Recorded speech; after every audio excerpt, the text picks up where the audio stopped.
igreja. E é sobre este Deus que salva, merecedor de toda a nossa adoração e que deve ser exaltado, que nós estamos aqui e que nós hoje vamos falar. Eu convido aos irmãos e aos amigos que abram as suas Bíblias no Evangelho de João. Nós vamos ler alguns textos, começando por João 3,16, depois nós vamos estar lendo João 14, de 5 a 10, e por fim, João 10:30.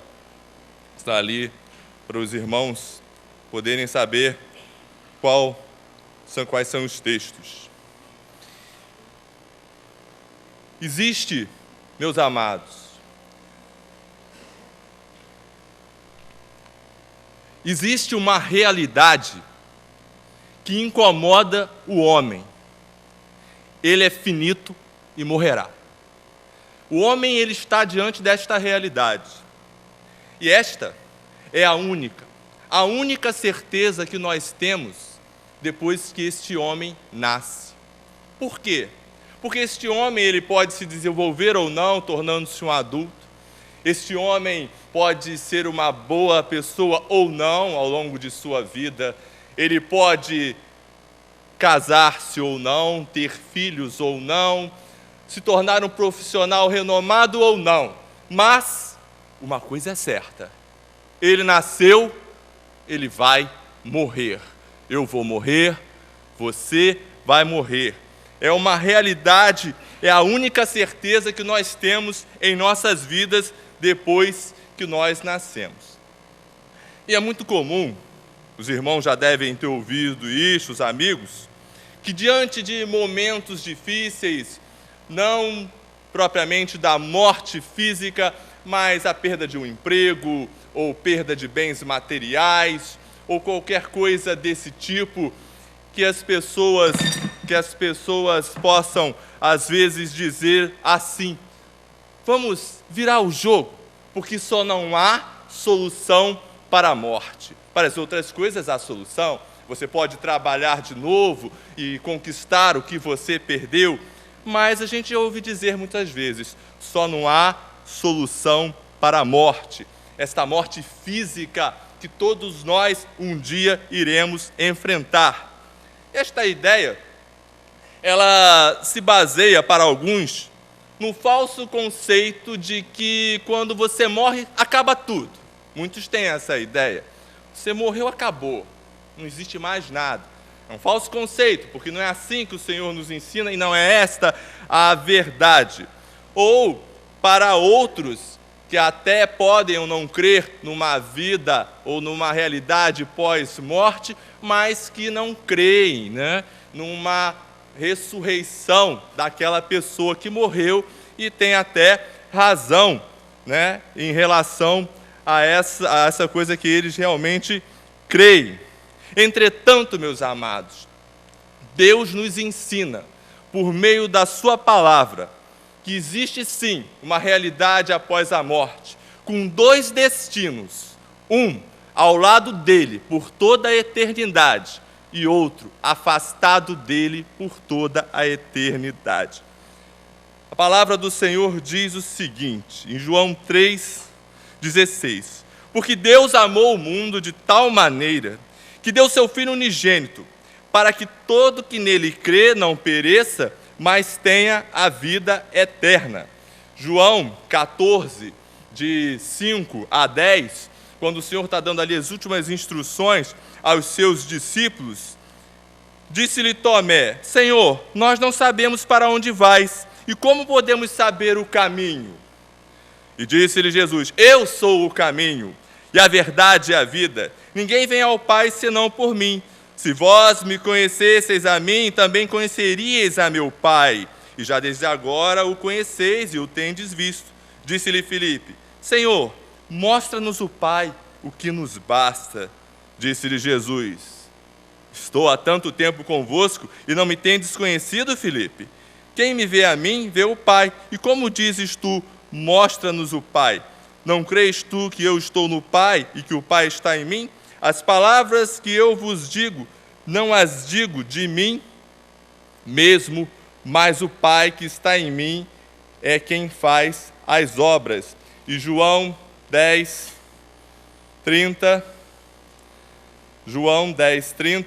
diz o seguinte: eu e o Pai somos um. Meus amados, nós lemos aqui na palavra de Deus: aquele que crê em mim não pereça, mas tenha a vida eterna. Tenha a vida eterna. A solução, então, para justamente esta morte física que um dia nós iremos enfrentar é a pessoa de Jesus Cristo. E por que que Jesus é a solução para a morte física? Notem que não é para depois da morte física, mas é a solução para a morte física, ou seja, para o momento que vai acontecer. Ele é a solução, meus amados, porque, em primeiro lugar, como nós lemos aqui, Ele amou o mundo de tal maneira. Ele, Jesus, porque como nós vimos aqui, Jesus é o próprio Deus. Então, Ele amou o mundo de tal maneira. Uma maneira tão grandiosa, tão imensurável, que o autor não teve a capacidade de quantificar o tamanho deste amor, e usou essa expressão, de tal maneira. Não era um amor passageiro, não é um amor fugaz, um amor que vai, mas é um amor verdadeiro, um amor realmente que existe e fica, imensurável. Pensem bem, vocês sabem que muitas pessoas amam vocês, muitos amam. E quando a pessoa realmente ama-nos com verdade, o que é que nós fazemos? Nós procuramos ouvir esta pessoa, nós procuramos realmente ouvir os seus conselhos, porque nós sabemos que ela nos ama. Esse grande amor Deus também tem para conosco. Em relação a Deus, sabendo que Ele tem este grande amor por você, qual a resposta que você vai dar a Ele? Meus amados, Ele também é a solução para esta morte física que nós enfrentaremos. Por quê? Porque Ele mesmo providenciou o meio para que nós pudéssemos restabelecer a comunhão com Ele. A morte, ela não foi programada para realmente o homem vivenciar. Entretanto, lá no começo, o homem desobedeceu ao Senhor e fez com que realmente o pecado entrasse a toda a humanidade, fizesse parte de toda a humanidade, como nós podemos ler em Romanos 5:12.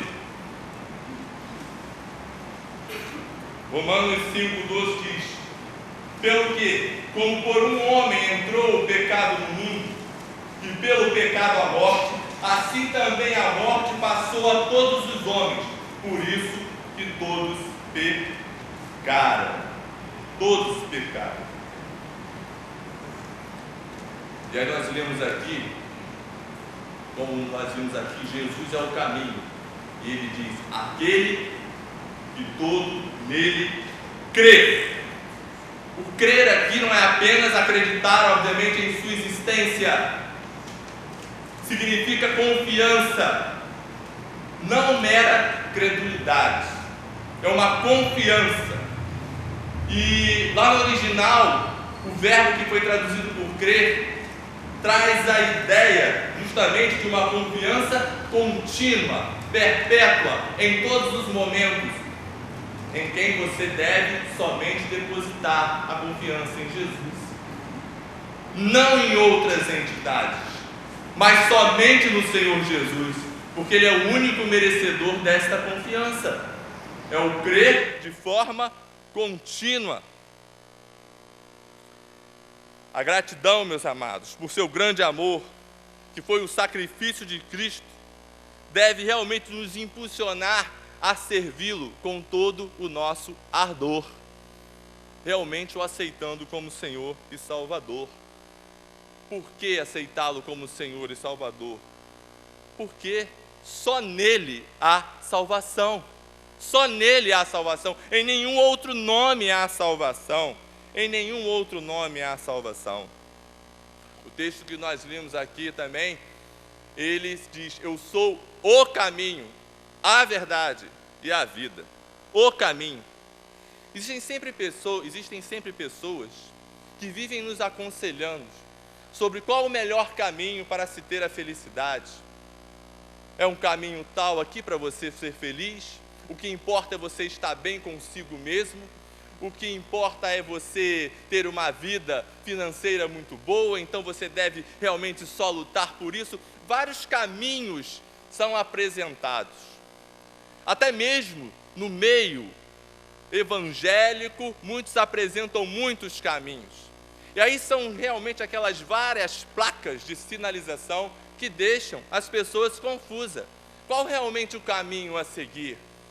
Um líder fala sobre um caminho, o outro líder fala sobre outro caminho. Qual o caminho a seguir? Talvez fosse esta, eu disse talvez, fosse esta a dúvida de Tomé, quando perguntou ali no versículo 5, que caminho, Senhor, devemos seguir? Que caminho, Senhor, devemos seguir? Mas, como nenhum outro líder, o Mestre confortou a Tomé e seus discípulos e nos conforta também, porque ele afirmou de forma enfática: eu sou o caminho. Jesus não apresentou ali para aquelas pessoas, quando eles fizeram a pergunta, Tomé fez: olha, existe aqui mais um caminho. Não, ele disse: eu sou o caminho. O artigo define-o como sendo o único caminho. Ele é o caminho, meus amados. Não existe outro caminho para a salvação. Só Jesus Cristo é o caminho. E você precisa compreender isto e aceitá-lo como Senhor e Salvador de sua vida, pois o tempo da vinda, da volta dele, está próximo. E mais ainda, nós não sabemos quando é a volta do Senhor Jesus, mas também não sabemos quando deixaremos esta vida aqui. Pode ser daqui a 5 minutos, ou menos de 5 minutos, como ouvimos de manhã, com a pregação do pastor Vandinei. E se você partir agora, você vai estar preparado para estar com o Senhor? Você tem realmente esta certeza? Outra coisa, Jesus, além de afirmar ser o caminho, Jesus, ele categoricamente disse que ele é a verdade. No original, a palavra traduzida por verdade traz a ideia do que é genuíno, completo, real. Jesus está dizendo ao seu coração nesta noite: eu sou a exatidão em sua vida, eu sou o genuíno, eu sou o completo, eu é que detenho realmente a verdade, eu sou a única verdade que pode transformar vida, diz o Senhor Jesus.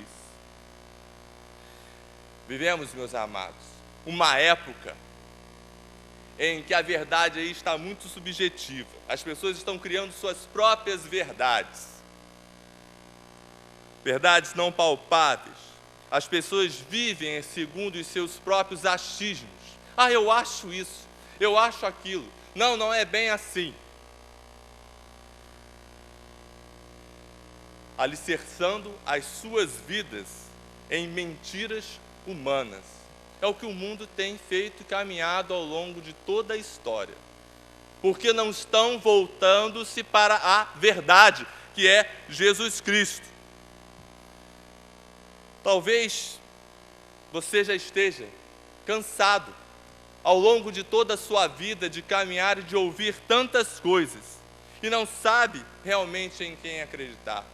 Jesus mais uma vez está chegando para você hoje, ou talvez até pela primeira vez, não sei, e dizendo: olha, eu sou o caminho, eu sou a verdade.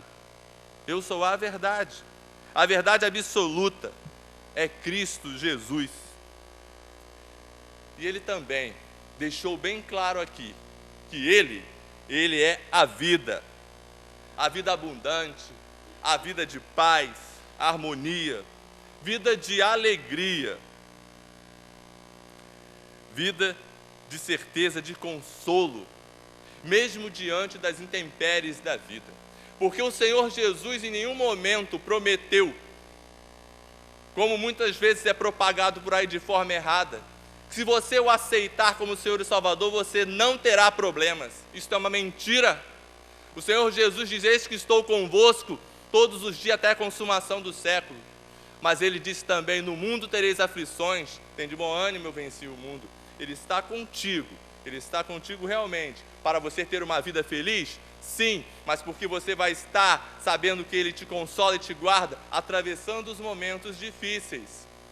E muito mais do que relacionar-se apenas à vida do cotidiano, quando Ele se declara a vida, Ele está também aqui dizendo que Ele é a vida eterna. Ou seja, a morte física chega, mas Ele é a vida eterna. Vida eterna.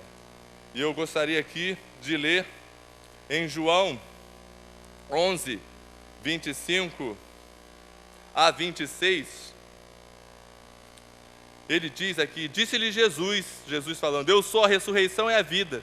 Quem crê em mim, ainda que esteja morto, viverá. E todo aquele que vive e crê em mim, nunca morrerás. Crês tu isto?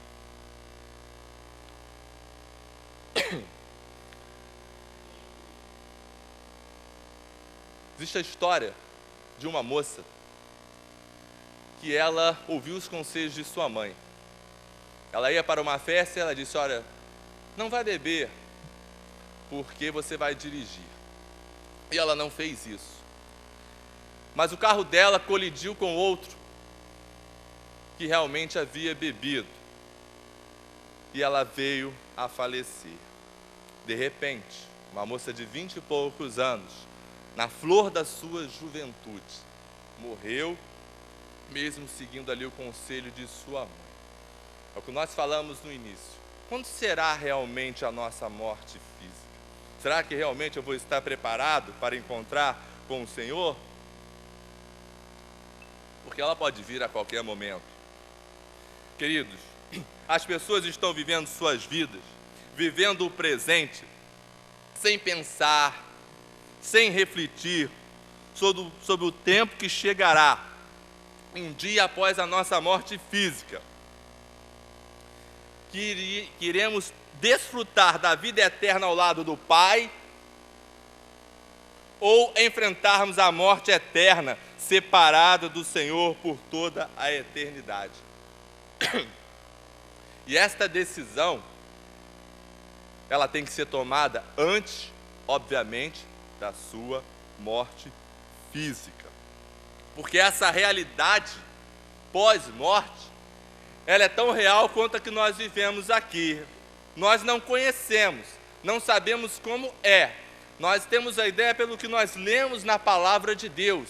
E há de ser algo realmente magnífico para aqueles que vão estar com o Senhor. Porque para aqueles que não aceitarem Jesus Cristo como Senhor e Salvador ainda nesta vida, vai ser de grande lamento. Vai ser de dor por toda a eternidade. Imagina, meu querido, separado do Senhor por toda a eternidade e não vai ter mais chance. É muito triste. É muito triste. Quando se fala em morte física, isso te incomoda? É porque você precisa aceitar o Senhor Jesus. Porque para aqueles que aceitaram o Senhor Jesus, isso não incomoda. Mas se te incomoda, se quando você pensa em morte, você fica incomodado, é porque você tem que tomar a decisão por Jesus Cristo. Porque o que você crê hoje não te dá a tranquilidade que tem aquele que tem o Senhor Jesus. E você precisa levar isto em conta. Ou seja, querido, esta vida eterna está vinculada à fé somente em Cristo, aceitando como Senhor e Salvador de nossas vidas. Agora fica com você a escolha. neste tempo ainda, antes de nossa morte física, você que nos ouve pela internet, você que está aqui conosco, qual vai ser a sua decisão? Será que você vai continuar protelando mais uma vez? Será que você vai continuar confiando nos seus achismos? Mas eu acho, pastor, que é assim. Muitas pessoas tentam desacreditar a palavra de Deus. Dizem que a Bíblia foi escrita por homens e ela seria escrita por quem? Ela foi escrita por homens, sim, inspirados por Deus. E é um livro que atravessa a história. É um livro que não se torna obsoleto. Os livros que nós estudamos em faculdades há anos atrás já se tornaram obsoletos. Mas a palavra de Deus, ela continua viva e eficaz. E ninguém derruba e nem vai derrubar. Porque ela é a palavra de Deus. Então ela é digna de confiança. Uma palavra que atravessa a história, já foi tentada ser destruída e não foi. Pensem nisso. Eu quero que você reflita. Porque o mundo tenta realmente jogar por terra o que o Senhor diz. Dizendo, não, é mais apenas uma coisa que eles acreditam, mas não é a palavra de Deus. É a palavra de Deus, sim. Do Deus Criador que criou tudo isso que vocês conhecem em volta. Esta perfeição toda foi o Senhor que criou. E você precisa colocar a sua fé no Senhor. Porque haverá tempo que isso não vai ser mais possível. E é preciso, meus amados, ouvir desta forma: ou aceita o Senhor Jesus Cristo como Senhor e Salvador agora, ou não vai estar com Ele na eternidade. A morte física, meus amados, vem para todos, mas a morte espiritual somente para aqueles que não aceitarem o Senhor Jesus. Que você possa estar refletindo neste momento. Nós vamos estar louvando ao Senhor neste momento. Nós vamos estar realmente adorando o Senhor. E eu peço que, se você ainda não tomou esta decisão pelo Senhor Jesus, você pense em tudo que você ouviu e vai ouvir agora também no cântico. E tome esta decisão ao lado do Senhor Jesus. Amém.